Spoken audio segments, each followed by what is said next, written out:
We live in a fantasy world now. Reality has been destroyed. This is the time that you really need to pay attention. The probabilities are overwhelming on gold's side. That is the best environment to see gold increase its value. Welcome to Palisades Gold Radio. I'm your host, Tom Bodrovics. Joining me today is a new guest to the show, Killian Connolly, Director at Price Value Partners. Thanks for joining me today, Killian. Hey, Tom. So you focus on value investing.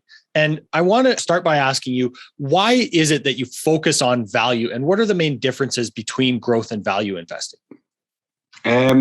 It's I guess, why do we focus on it? And I think that's more by our personalities. The guys, Tim and I, set up the business, and I think, we were managing money for a different firm and meeting clients. And I think when performance isn't ideal or in line with benchmarks or whatever, you've got to stand in front of people and you've got to explain why something is down and you're still holding it. And you've got to stand there in front of people and give your investment thesis, not just in the good times, but in the tough times as well. And I think we just gravitate to explaining, okay, well, this is a company that's generating a lot of cash. It's not overly indebted. If the share price fluctuates, that is life. And if we're underwater, that's part of the investment practice as well. But I think we gravitate that we think, say if you find a good investment or whatever, and then you think about it and you decide to buy it, and you talk to clients about it. Our thesis is like, all we need is this company is to continue operating as it has been the last 12 months. Mm-hmm. We're not factoring in high growth in cash flow or anything like that, or revenues. We're just saying if it does this for the next 12 months, we're going to make a lot of profits. The company's going to generate a lot of cash, and the sentiment by and large will start. The way that sentiment is generally, it ebbs and flows, and it's usually a function, primarily, we think it's a function of margins. So sometimes margins come under pressure. And if anyone who runs a business, we run one ourselves, we haven't a clue what our margin's going to be for the next 12 months. Haven't a clue. We just accept it, right? We're trying to stay in business, we're trying to grow the business, deliver a good service and product to our clients. So you're going to see ebbs and flows. In an actual fact, when you see a company with really steady margins, they generally apply a lot of debt to that model, and then you get really bad outcomes as well. So for us, it's kind of like, why are we value managers? It's wholly because of who we are and the way we want to manage our own money and want to manage clients' money and stand in front of them. And then how do we define the difference? And we can touch on some of the metrics we use, but we're looking for a 10% cash on cash return. So that's what we call cash flow from operational yield. And if you're buying a growth stock like Amazon, there's some great growth companies, Amazon, we all know the ones that are generating a lot of cash, they aren't heavily indebted. If you buy one of them, you've got to stand in front of the client and explain how that cash flow is going to grow. You've got to kind of come across as the best analyst out there. You've got to show a level of confidence. You've got to do all that analysis. And in the end, we think, whatever the biblical term is, he is fallible. And I think it's so hard, again, as if you run a business, it's so hard to predict outcomes. When we set up this business, Price Value Partners, it in no way was going to be like it is 6 or 7 years later. And I think even if you look at Amazon, bookstore ends up being a kind of data processor, loads of servers or whatever. And to stand there with a degree of confidence, say, this company this year is going to generate this. And a lot of these growth stocks, we're looking, the analysts are looking 7 or 8 years out and saying, this is what we're going to do. And it's like, they could do that, and they've done it historically, but nothing grows to the sky. And these are the same. This growth argument has been around. It's as old as the hills. And you had the Nifty 50, in which everything was going to grow, and it was like it was a one option investment. It wasn't a case of whether you buy or not. It's how much do you allocate to these growth stocks.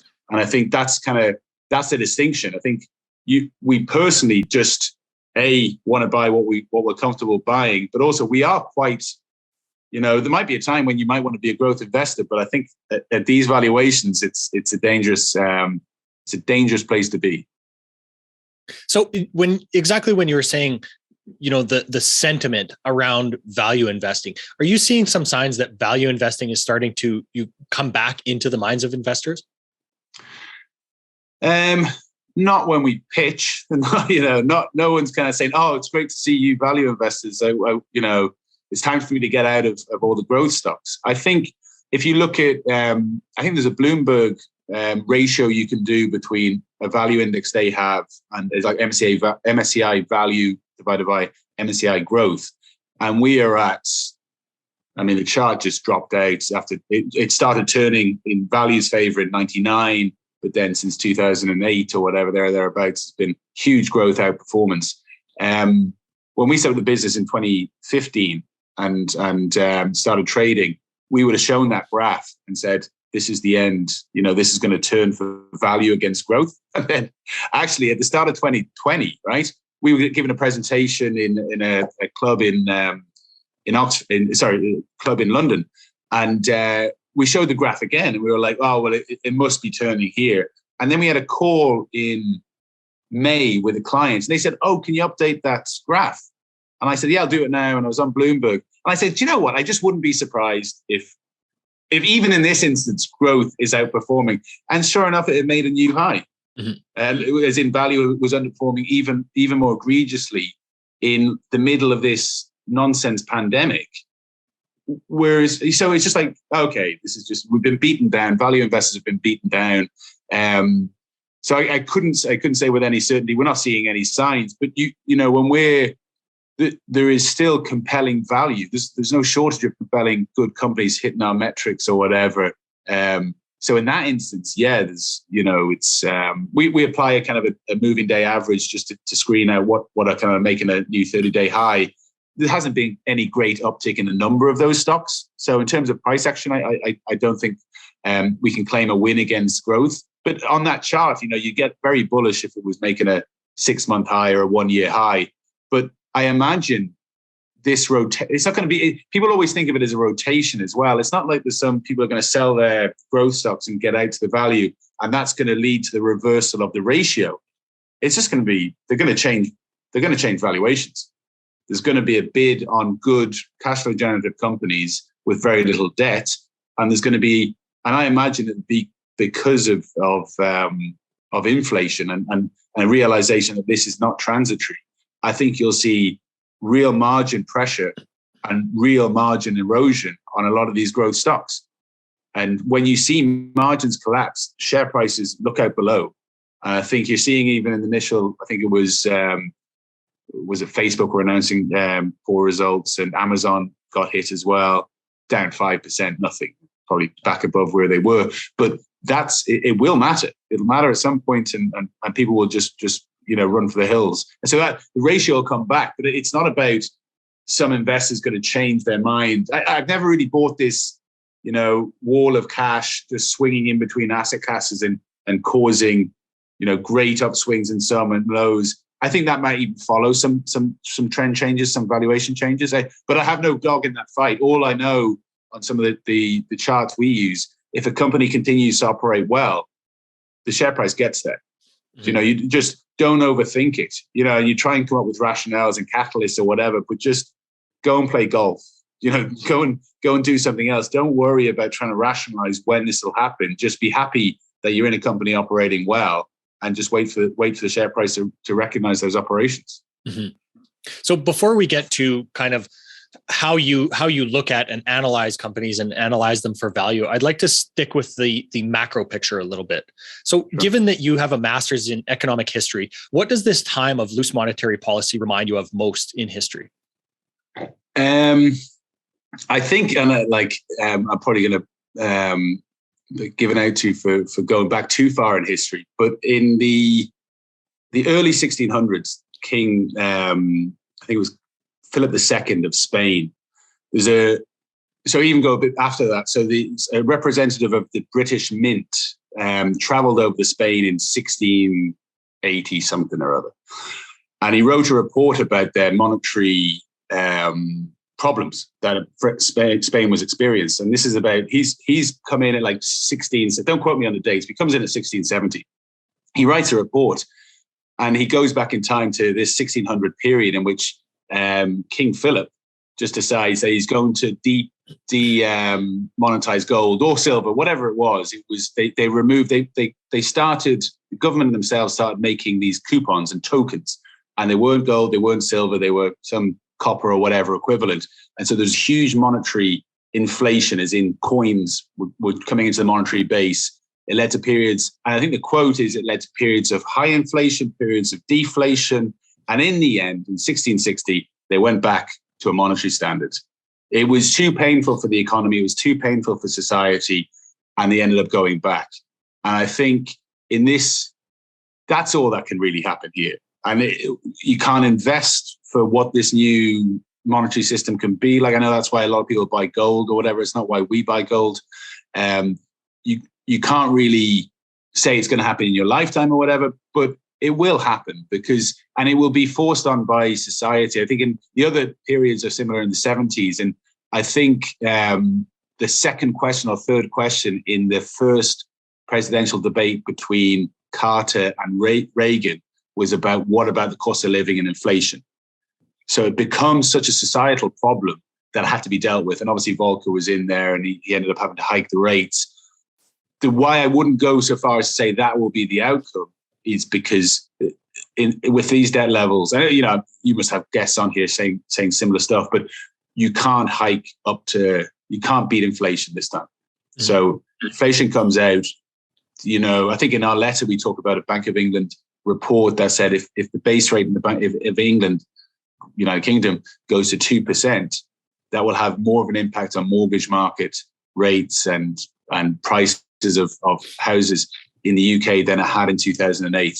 I mean, they're bound. We have the FOMC meeting coming up in tomorrow. The meeting's today. The announcement will be tomorrow, and you don't know what they're going to do, and they'll keep on talking it up and kind of like whatever. But ultimately, I think we're close to this inflation getting out of hand.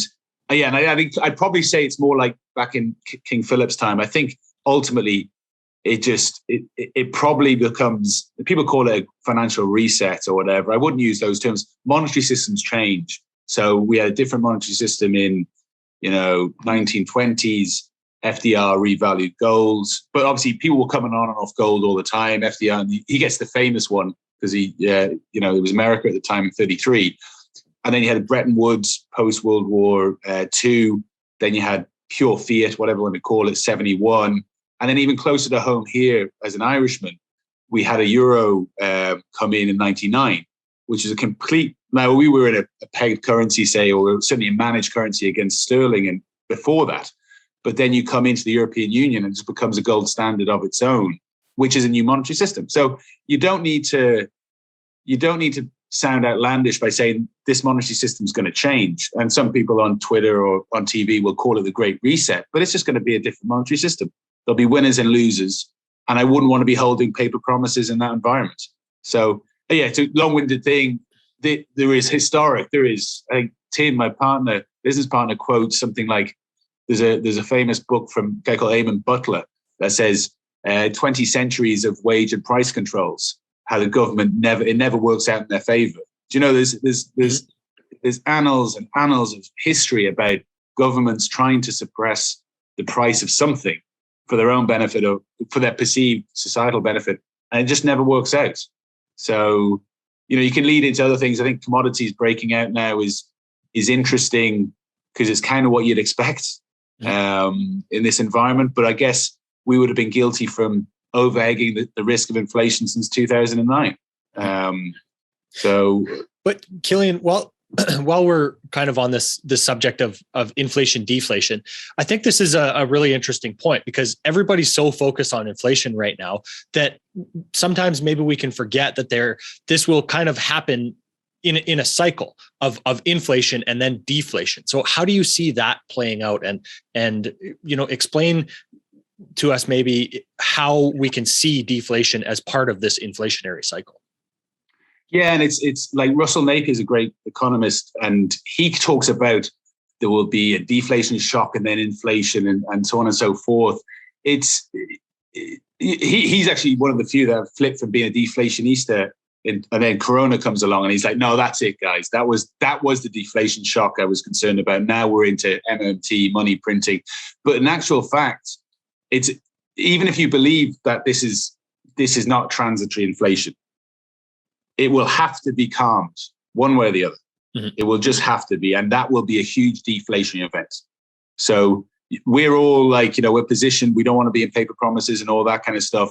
But ultimately, and that doesn't mean when the deflation comes, that doesn't mean your bonds are going to be rallying either. That's not that. It's just that if they do have to, say if you've got inflation, you've got choices there, right? You either hike the base rate or you bring in a new monetary system that allows you to actually, as an economy, but also as a state, survive in that new form. And so you don't have to go too far. I mean, Argentina are exactly, you look back in whenever they had their currency crisis, I think it was 2000. They had a pegged currency, so they had dollars and they had Argentinian pesos or whatever. Ultimately, they were printing, and there was too much credit expansion in Argentina, so the Argentinian peso weakened. They eventually had to break that currency peg, and then they had to repeg at some stage, float it, kind of ensure. So if this inflation gets out of hand, you can hike rates, or you can just repeg to say gold or a broad basket of commodities or SDRs or whatever it's going to be.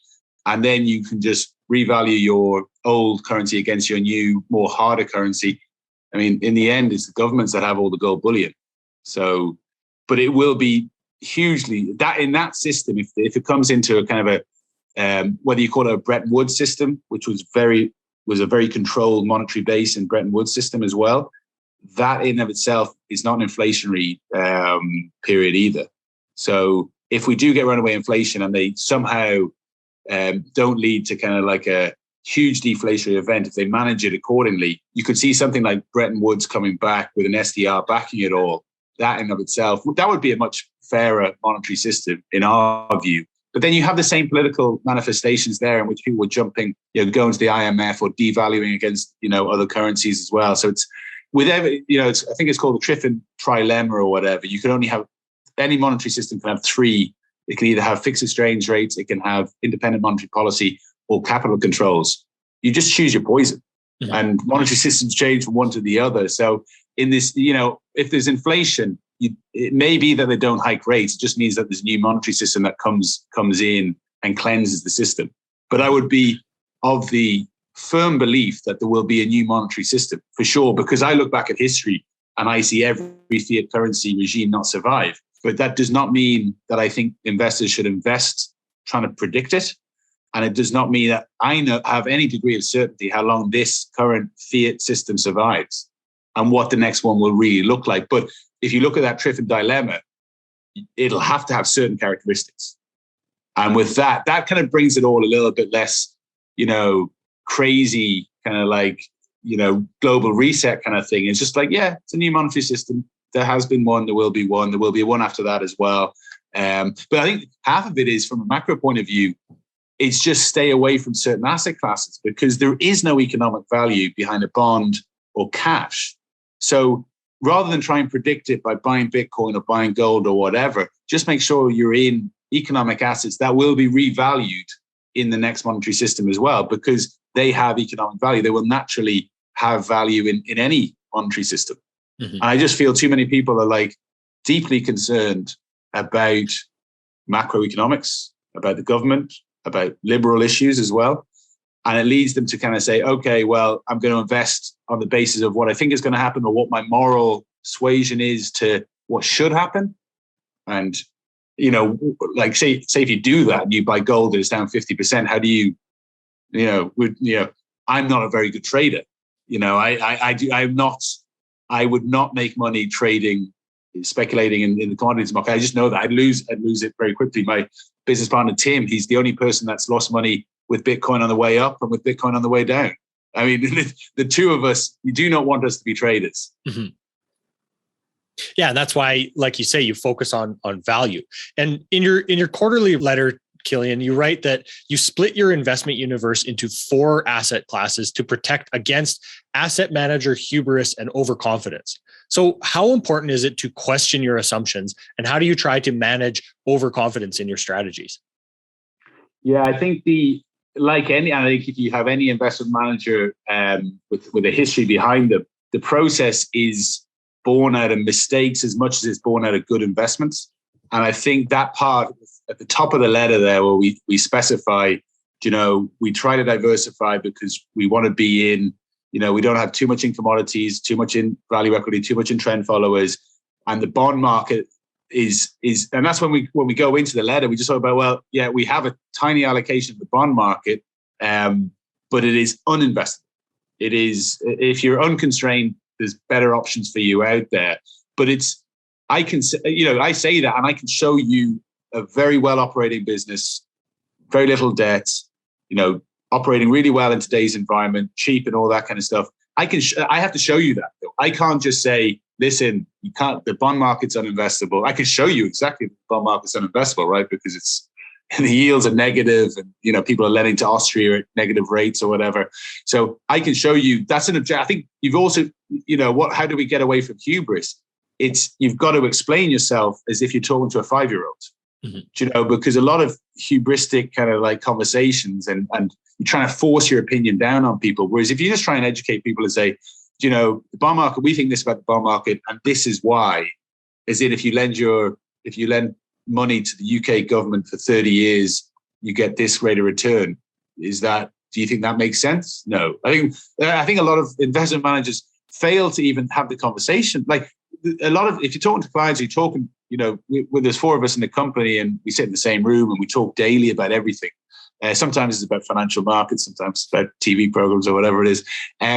But that dialogue itself keeps you checked or whatever. So anytime any of us is thinking of making an investment or even in their own money or client money or whatever, you've got to show, well, this company, how's it operating now? Explain to me every aspect of that balance sheet in detail, understand it. Is it cheap? All these kind of stuff. So in that sense, and that's from our good investments and our bad investments historically, the worst investments we have made have been when we've been too focused on the macro. By far. So, we've been in 2011, we were buying miners at expensive valuations, objectively expensive valuations. And we were saying, well, actually, do you know what? Gold, they're printing loads of money, gold commodity is going to go up. Okay, let's hold on to these things. And we got taught a really valuable lesson. And I think some people kind of say there hasn't been a bear market for however many years, a proper bear market. How are people going to react in that? Tim and I look at each other and said, well, if you're investing in commodities at 2012, you've experienced a bear market and a crushing one at that. So you do have that. You've learned a lot of lessons from that. And I think that's the one lesson is never take your eye off the micro part of the investment process, because that hubris, I think, comes from the macro argument. It's like, we can't do this. This is what's definitely going to happen. But then even if you like a certain commodity, if there's no value in that commodity producer, stay away. It could be, everyone hates palm oil at the moment, but there's good palm oil producers or whatever that are really cheap. So that'd be, that's not hubristic to want that. That's just like a good company operating well. So I think that's so long-winded. I think that's the way to check our hubris, is to diversify it across, make sure everything is guided from that principle of zero, little or no debt on the balance sheet, currently operating well for the last 12 months.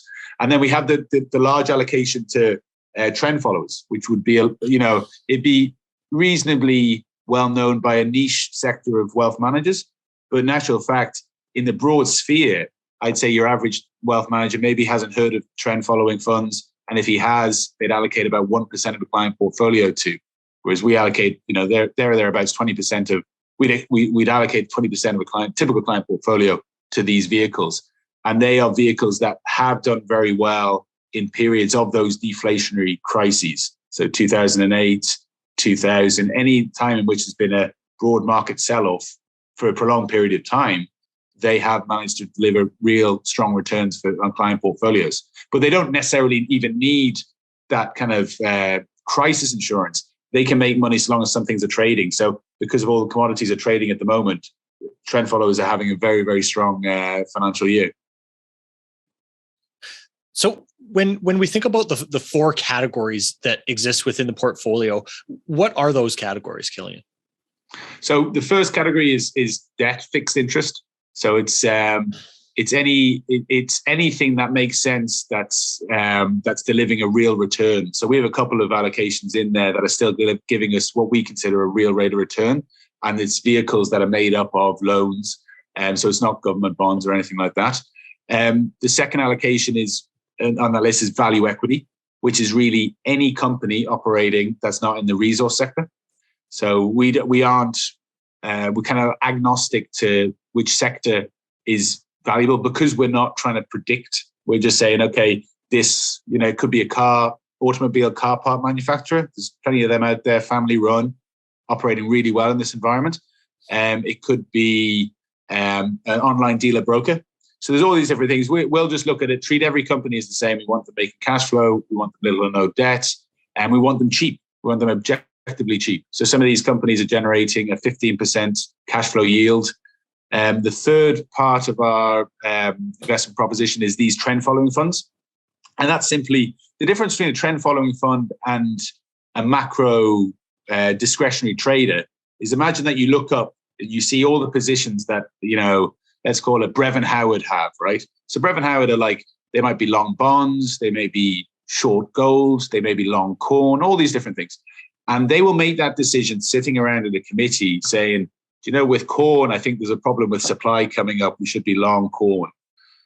Our guys, trend follower guys, you open up what their portfolio has and they may have the same positions, right? But the reason that they put on those positions because the market was starting to trend. So up or down. So they may have seen corn rising and it may have made a 30-day high. So they go, okay, we'll be allocated to that trend. They may see stock markets turning over and then they'll allocate a lot to that trend as well. So it really is a case of we're giving a large asset allocation to trend following funds simply to manage our hubris as well, because they don't care. They don't care what the macro people are talking about. They don't care what the new monetary system is going to be. They're just saying, this is trending, I'm on it, and I move my stop up. And they're great risk managers as well. And they're automated. So there's no management hubris there. That's certain set rules. It's systematic trading. And they have a great track record of delivering really strong returns. And the final part is commodity producers. And that, as we'll probably go on to touch, we've never had as much commodity exposure for a typical client portfolio since we set up the business.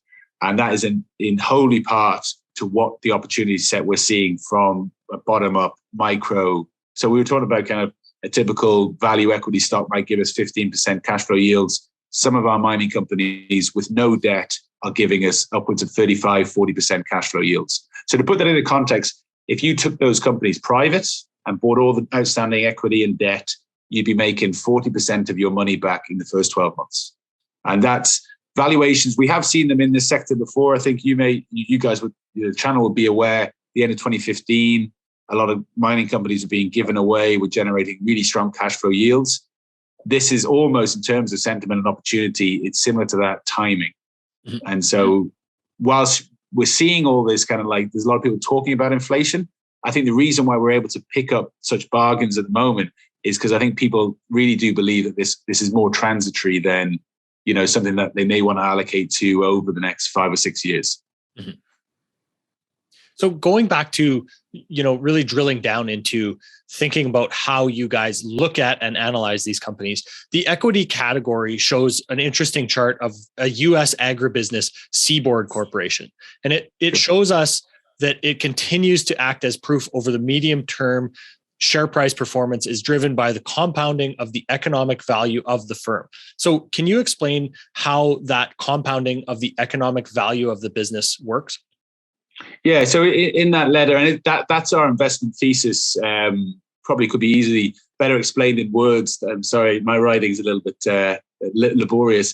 But I think when we start, I'm not sure about you, but when you start off in the investment world, you start off as a trader, then you become an investor, and then you become a business owner. That's our mentality anyway. So the chart itself shows that if you invested in so this is company Seabord is a family-run business. It's the Bresky family vehicle. It started off back in the day. It was set up by a guy called Otto Bresky, and it was in milling. Then it moved into poultry. Then it moved into pork producing, where it still is now. It owns half of Butterball, which is the largest US turkey producer. And it has a lot of other subsidiaries in there as well, energy production and whatnot. And you can see that the chart we shows the S&P has been a great investor. If you put £100 into the S&P over this time period, you got 1,500 out. what is so stark about this chart is that you see the share price is so volatile, right? And it's up and down. And you see the green line, which is what we say in the letter about the compounding, the real value of the company. That is your accumulated net profit. So that's the return on equity going up or whatever. So even in 2008, the company made a small profit. So the trend on that was quite shallow as it goes up. And the point is the share price is just going to fluctuate, right? But it will get to where that accounting profit gets to over the medium term. I think that chart for me sums up what Buffett was saying there about in the short term, the market is a voting machine. In the medium to long term, it's a weighing machine. Mm-hmm. And that is it. That's the investment. So if you find companies, and the really important thing on this is this compounding, this green line that you see as a kind of a base in which the share price goes up around. You've got to make sure that you're in a company that's an operating business. And we touch on it in the letter as well, because that green line can fall dramatically in certain situations. And with Lehman Brothers is one in which that green line just went, it starts off at 100 back in 1990. If it was Lehman, it goes up to wherever it goes, and then it goes down to zero. And Lehman had 3% of shareholder equity. So all it needed to do was have its assets changed by 3%. And that shareholder equity got wiped out. So you need to, what we try and ensure is that we are invested into companies that generate a lot of cash. They generate that green line from cash flow every year. So they're not generating it from changes in assets or liabilities or anything like that. Evergrande is a company that we touch on in the letter as well, because their green line was never made from cash flow.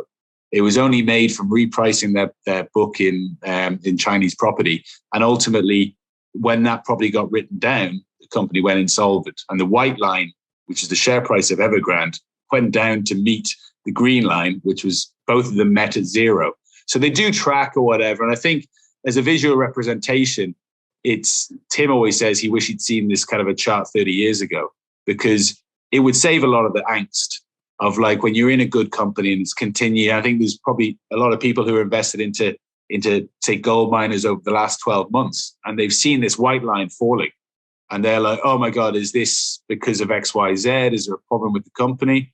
And you get these quarterly updates. This is why we always say listed equity is so much, in many ways, easier than private equity, because if you own a private company and you get a really good quarterly update, you can't buy more shares because no one's going to sell you it, right? It's all privately held. They're like, no, I'm not selling. I'll buy it off you, thank you.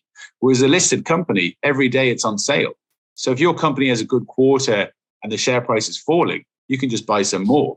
Now, you don't need to increase your risk if you don't want to, because if your company's operating well, that green line goes up, your share price will get there. Mm-hmm. It's just, if you're in a rush to make money, you're probably going to be bullied out of these stocks because it's falling and you're like, oh, well, people just need to see positive price returns quickly. Whereas if you're not in a rush, and we're running a wealth management business, so we need to make money for clients, otherwise they leave us. But that can't drive the allocation. So it's really about kind of explaining this to clients. This is what's going on. The share price is just out of whack. It's just crazy. But what another point is that everyone knows that the stock market is irrational, but they have a bounded irrationality about it. So it's like, yeah, we know it's irrational. We know it fluctuates a bit. But there's a point in which the share price, when it falls, is too much for somebody, some investor or some client or whatever. And there is that point where it's like, no, that's too much. I don't believe in this chart anymore. But that's just a lack of patience in itself, because I think Peter Condell, the famous value manager, said there's only 3 things needed to be a successful value investor: patience, patience, and more patience. And this chart again just highlights that. Just like if it's not operating well, get out of it. If you're holding a company that has a lot of debt and you're afraid that green line may really suffer, get out of it.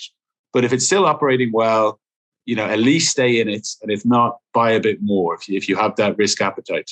And that's where bespoke asset management comes in, because some clients won't have the appetite to buy more.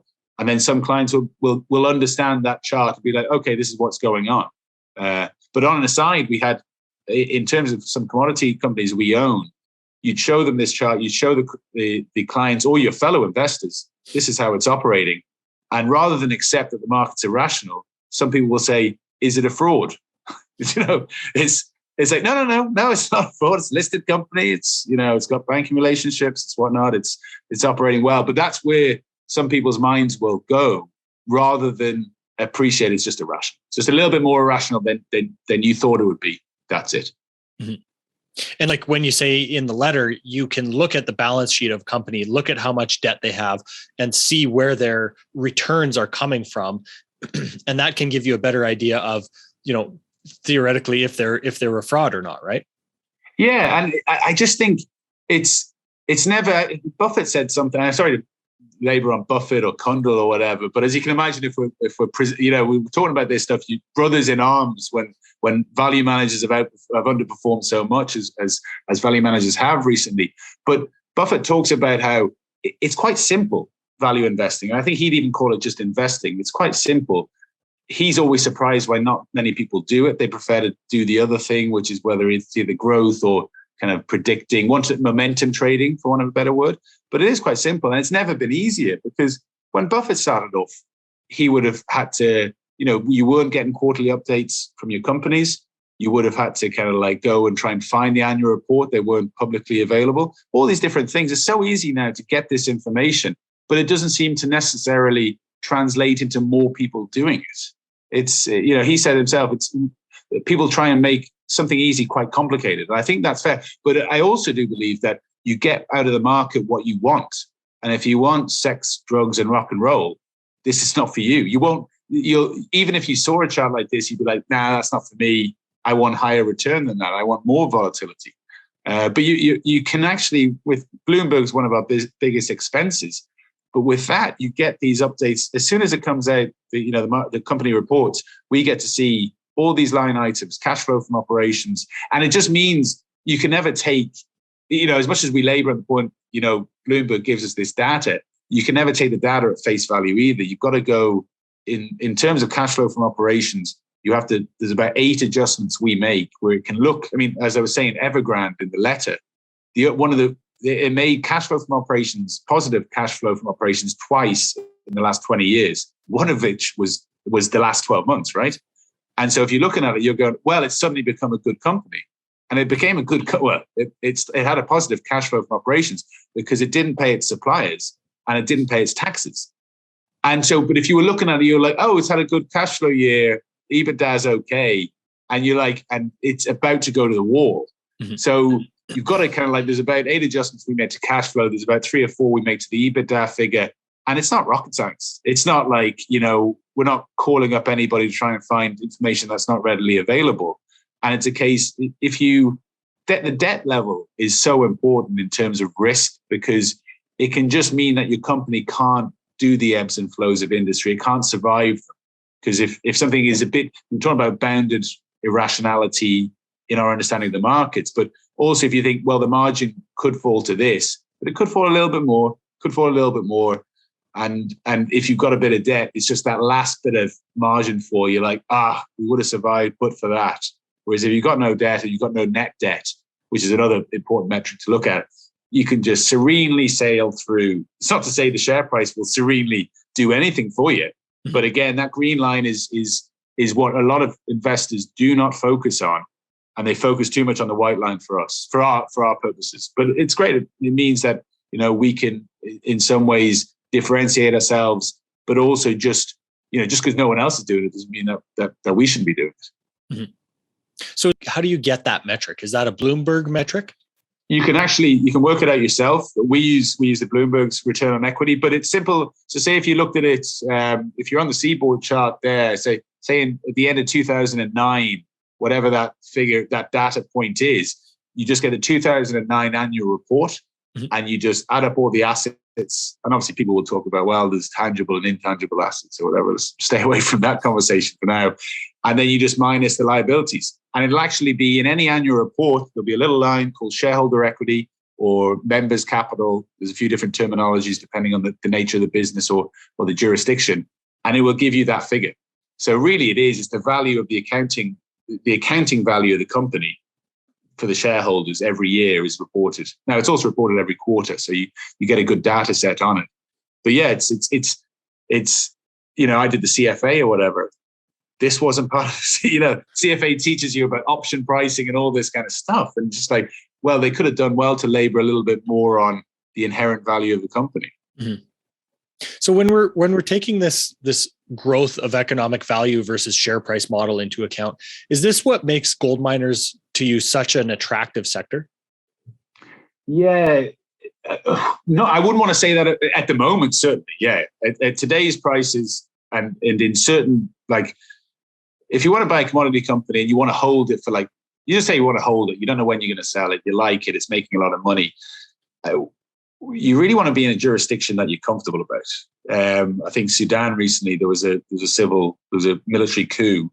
I wouldn't want to wake up with a company in Sudan after that and just be like, oh, I wonder what the market are going to price it at. And I wonder, am I going to get my assets out of it? Because you're not. Like, mineral wealth is not coming out of the country for sure. But that said, yeah, we are, in many ways, because we've been allocating to commodities since we set up the business. And as I was saying, it's the highest allocation at the moment. And in many ways, you're like, isn't that great, right? Because you get the opportunity to have even more of a company or a handful of companies. You can have a bigger position in something that you think is really undervalued. So you like that. But you're also conscious as you're running a business, you want to keep clients happy with return. So there is that nature. They've come off over the last 12 months and they're giving us a cash flow yield. And these are some Western Australian producing companies, right? So we're not talking about exploration businesses. We don't buy exploration businesses. We leave that for people who have that risk profile, but also want to do all that work about what's the grade, what's the quality of the management getting in there? Have they got the permitting? Have they got the financing? Is it going to, for me, my history of those kind of investments is it's never as easy as you think getting that ore body out of the ground. And a lot of these really good ore bodies that geologists get really excited about, well, they're in Latin America or they're in Africa. And so therefore, for that reason, you wouldn't want to go in. But a lot of the ones all of the ones we're invested into in the commodity sector are giving us generally about 30 to 40% cash flow yield. So we take the company private. That's how much cash flow is hitting the company cash account on the next 12 months. And you're like, okay, this is objectively cheap valuations. And despite the share price falling, so this is the key in the Seabord chart or any chart that you put in there, share price falling, and when you've got the operations going up in the other direction, that's something you can take advantage of as well. Because in a lot of these gold miners, from the high of like September last year, they've produced now, because they reported end of September, they've produced 4 strong quarters of cash flow growth with no debt, good profits or whatever, at a time in which the sentiments just ebbed away from them. And that's just, you hear other people go, oh, well, is this manipulation? How stupid's everybody else? And all this kind of stuff. And it's just like, nah, it's that's your interpretation of it. But a chart like the Seabord chart there really just tells you this happens. Get over it. This is what, want to. Now, when we talk to clients, it's a lot more like, yeah, this is part of the process. Sorry. And we generally are sorry that you're experiencing this volatility for this company, but it is part and parcel of liquid equity investing. And it's a case you don't have to rationalize it, think that there's a boogeyman out there that's suppressing the price of your stock, anything like that. It's just the nature of it. So stay with it, buy more, keep an eye on those quarterly updates, because you could, as I'm saying, kind of like Evergrande start manipulating their cash flow. We actually felt a lot of oil companies in the final quarter of last year were running through their working capital for obvious reasons, because they were concerned if the oil price didn't recover, they were going to get some debt issues. So there is that. You just need to keep an eye on and make sure it's actual operating cash flow that they're making. It's not shenanigans. Hopefully that explains that kind of green line in more light. So how do you foresee oil prices, as you just brought up, affecting miners? If the margins are starting to shrink because of the price of, say, diesel, does this make them look less attractive, or might they be able to raise the price of gold to account for that? Yeah, I've heard the argument a lot about, oh, well, the margins are going to be coming under pressure. Now, you've seen the most recent quarter was fine in terms of cash flow for our miners. They may have hedged a bit of their diesel exposure and whatnot. But ultimately, we've been in the commodity business and investing business so long now that you get the share price moves of a commodity, and then there's all this talk of there's a supply issue, there's a demand issue, all this kind of stuff. And you explain away these moves in the short term by talking about, so I've heard people say oil is going to go to 200. And I'm like, yeah, I mean, I'm not saying it doesn't go to 200, but I think all these commodities move. And I think there's charts there that show that broad commodity indices over the medium term move in line. And we saw that, we experienced that very painfully from 2012 to 2016. It was across it all. The whole commodity complex was falling. So the idea that people are saying oil has gone up to 80 or whatever. If you probably look at broad commodities since the Corona crisis, they've all kind of rallied at different periods. They've ebbed and flowed, but they've all kind of got to where they are now. The idea, if oil goes to 200 and gold stays as it is, obviously their margins get impacted. But we would be of the belief that anyone who's calling oil at 200 is probably just getting a little bit carried away with the recent price action on it, and is maybe buying into this narrative that comes from price moves one way or another. So I remember in 2015, it was a case of these, we were buying some commodity companies at that stage, and other analysts. We sat down with these two Bloomberg analysts, and we talked about Fortescue, the iron ore maker. And I mispronounced the company. I called it Fortescue or whatever it was. And they were all, idiot. I was like, yeah, fair enough. But we had just got the last update from it. And it had little to no debt. It was making really strong cash flow, and it was really dirt cheap. And so we were talking about, it's amazing how there's real value in some commodities, but like even big companies like Fortescue. And they said, no, iron ore. No, you don't want to be in iron ore. It's going to zero and all this kind of stuff. It's not the place to be. But maybe there's an argument when Bloomberg are writing articles about a commodity going one way or another, it's probably time to kind of like just maybe modify your exposure one way or the other to those stocks. And I think this oil theme has just got a lot of oxygen at the moment. So I wouldn't if it goes to 200 and go, you don't have to be a mathematician to know that is not good for any commodity producer. But then, as we show in the letter later on, these things do move in lockstep. So it's up to, if anyone's saying, listen, don't buy gold miners because of the price of oil, they've got to explain why oil goes to 200, and they'll come up to some supply and demand dynamic or whatever. But they've got to say that happens and the other commodities don't. And I wouldn't want to make that argument, because I can just show them a historic chart, and say, well, explain that away. Mm-hmm. Explain why they all went up, but maybe some went up for a year, the other ones followed up the following year. I think it's more, we've got to invest into something, right? And I think that's our way of saying, it could go to 200. That's a risk we're willing to take, and gold stays as it currently stands. But some of these Aussie gold miners are producing gold at 2,400. Sorry, they're selling gold at 2,400 Aussie dollar. They're producing it at 1,500, 1,400. And with no debt, do we want to? So the question is, do you want to be in commodities? Yes or no? We want to be in commodities. Do you want to be in what type of commodities? We want to be in cash producing commodities with no debt. Okay. What do you want to be in? We want to be in certain jurisdictions. Okay. And then are these expensive? Are we overpaying? The answer is no. And then we'll hold them until there's other opportunities out there. We're not forever commodity, investors. In many ways, our job would be a lot easier if we owned tech, or not because of historic returns, but there is an assumed riskiness with commodities that pervades our own industry and our own investors, but also clients as well. They can get very concerned about commodity as a risky investment, whereas we'd be like, have a load of the bond market or the property market. That's risky. Mm-hmm. So when we think about, the coming commodity super cycle, as you guys were calling it in the letter, Killian, what are some of the reasons behind that type of thinking? Well, I think from a lot of that is built into those kind of ratios that we discussed in the letter. So the S&P divided by the CCI index, for want of a better word, it has never been we took that chart back to 1960, I think 1970 maybe. Now, the 1970s, that ratio becomes way more in favor to a 10 times degree than it currently is in favor of commodities versus the S&P.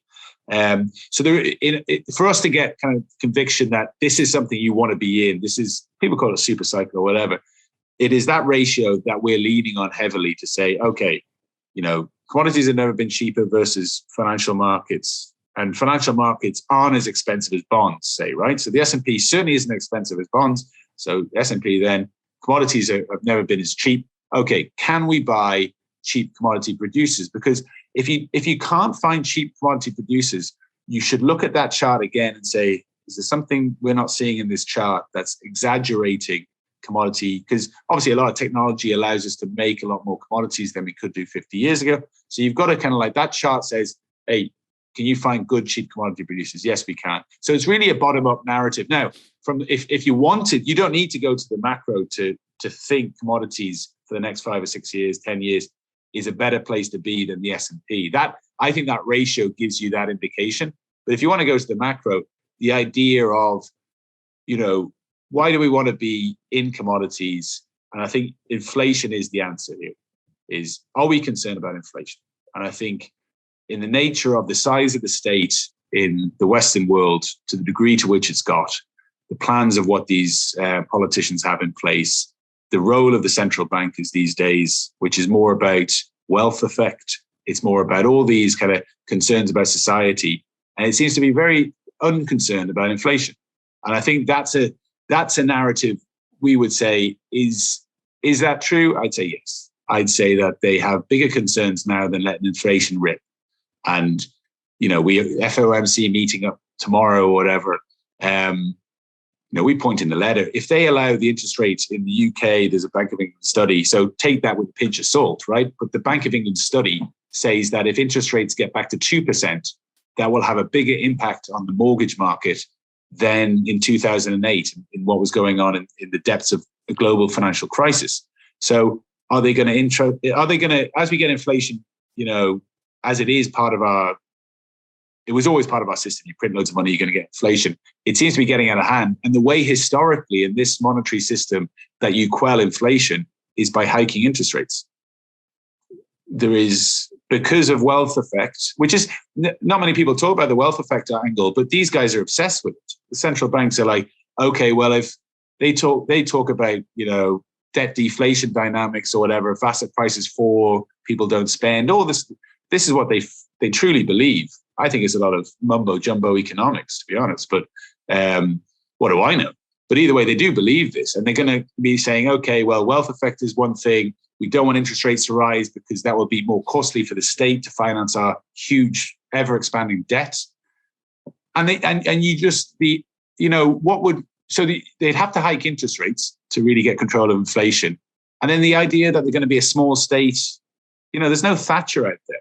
So the idea that the government's not going to become, and the state is not going to become a bigger part of our economy in the next 3 or 4 years, I don't want to take that bet. So all these macro factors are saying, do you know what inflation is? So there's a confluence of a few things. There's a macro argument, as I've just displayed it. I could be wrong, right? But that's what we as a firm think. It's like, okay, these guys are kind of out of control from a fiscal point of view on the government side and the central banking side. So what they're doing here is it is 100% has led to a huge increase in monetary inflation. M2, whatever you want to call, like M0, kind of base money creation, broad money creation. I saw a stat there that 25% of all the dollars, digital, undigital, that have been created were created in the last 12 months. So, we can argue about price inflation or whatever, but there's monetary inflation. So it has happened. So are these guys going to continue along that path? We would say yes. So you've got this macro argument, you've got that chart showing the ratio argument, and then you're finding companies that if there's no inflation, if Australian gold stays as it is, if oil stays as it is, these companies are making a lot of money. So you don't even have to try and convince yourself, as we were doing back in 2011 as a firm, is we were saying, oh, well, gold's going up, silver's going up, copper's going up, iron ore is going up.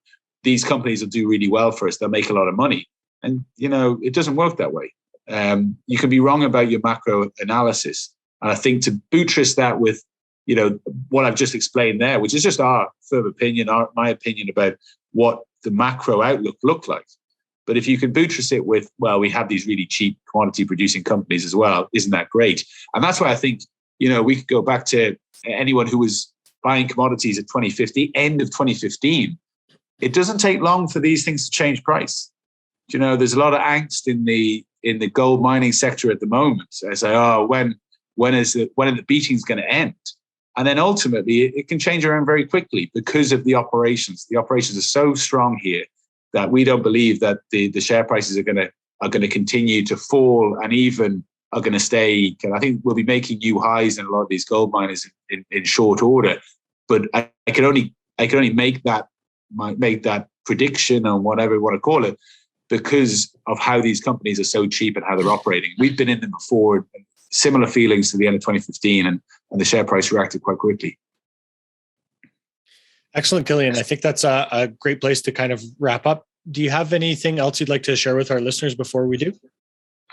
No, not really. No. I think we haven't really touched on Bitcoin, but it's certainly, I guess, anyone listening, I think, if you can learn any of our mistakes, it's by putting that macro analysis ahead of something that it's just buttressing it with something that really makes sense from a bottom-up perspective.